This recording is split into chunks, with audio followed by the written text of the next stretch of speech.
Cama kwentombazane bantu abahle cama kwentombazane ndiyathemba ndiyaphila. Yazi into enobugqirha iyathethisa kakhulu, ungakumbi ngoku kuthwasa thina oolalisto, le generation intsha. Ngoba apha kukho into yoba amagqirha kuthi abuze uba nimthwasisa njani umlungu okanye nilithwasisa njani ikhaladi.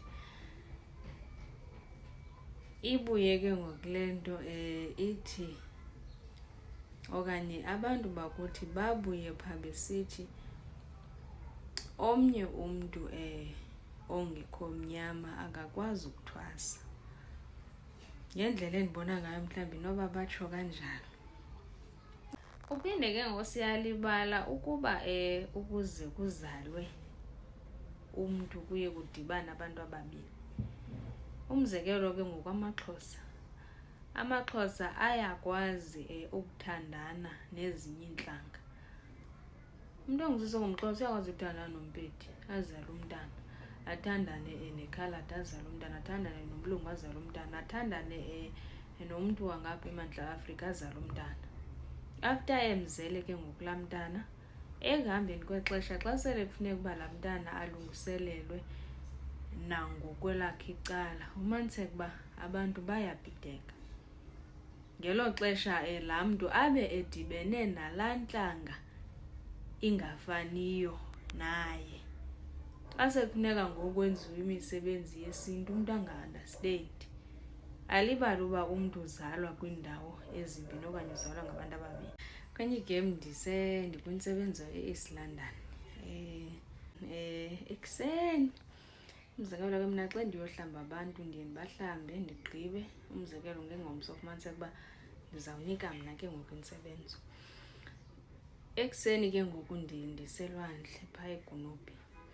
Abelungu ke one thing ngabo bayayivukela into enamanzi, bayawathanda amanzi. Yiyo le nto izinto zabo zilunga ngolaa hlobo zilunga ngalo, ngoba bayakholelwa emanzini. Abelungu ke ufika ngo-7 sebesemanzini. Ndifike ke apha emanzini ndizothatha intsebenzo ke ngoku for mna siqu sam. Ndifika kukho umlungu womntu ongutata, akamguganga nje ungumntu ongekagugi kakhulu. Uthi ke ngoku loo tata yeke ndatsho ndayibona i-traditional healer. Kudala ndirhalela uthetha nayo, ndikhe ndibuze izinto ezithile apha kuyo. Abuze ke loo tata ubana ngelaa xesha le-awakening wawunjani okanye wawuziva njani.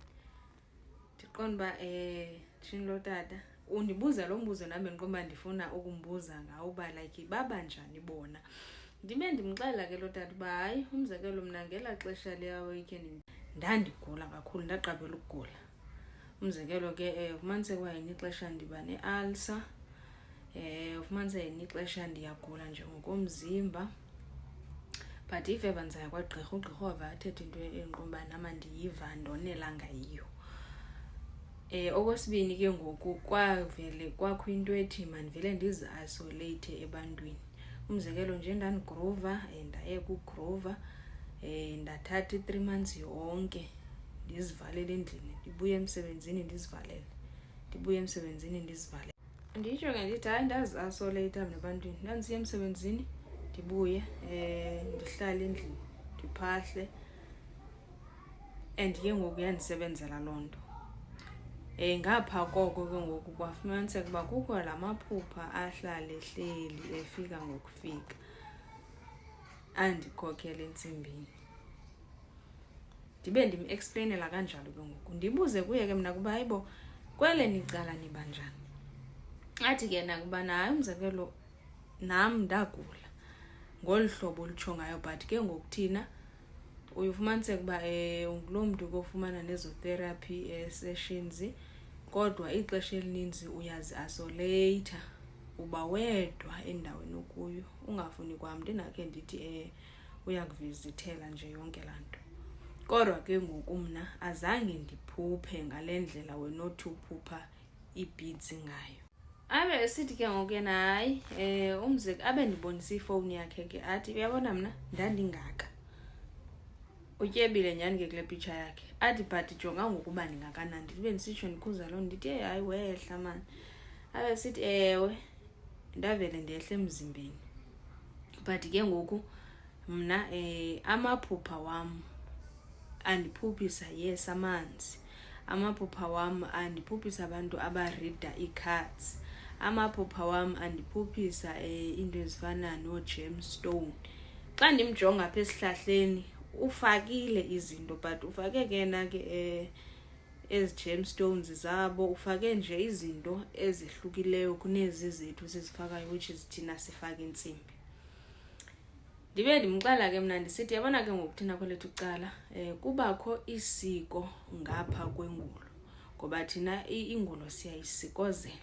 Ndibe ndimcacisela ke ngokuba hayi thina kwaXhosa xa sithwasa sifaka nesiko okanye ngapha kwentwaso yethu thina singamaXhosa kubakho isiko apho ke ngokuthina siye sithwase ngezigaba. Abe esithi ke nakuba hayi thina umzekelo asibinayo thina loo nto yoba umzekelo ke sithwase ngale ndlela nithi nina nithwasa ngayo, but ziba khona ii-rituals esiye sizenze ukuxhomana naba bantu basizalayo okanye ukuxhomana naba bantu basiphe ezi gift. So kulapho ke ngakhe nditsho ndithi yabona into yentwaso uhlanga ngbalunye lunendlela yalo oluyolulungise intwaso. Umzekelo ungadibana noMpedi banendlela yabo, udibane noMxhosa noMzulu banendlela yabo.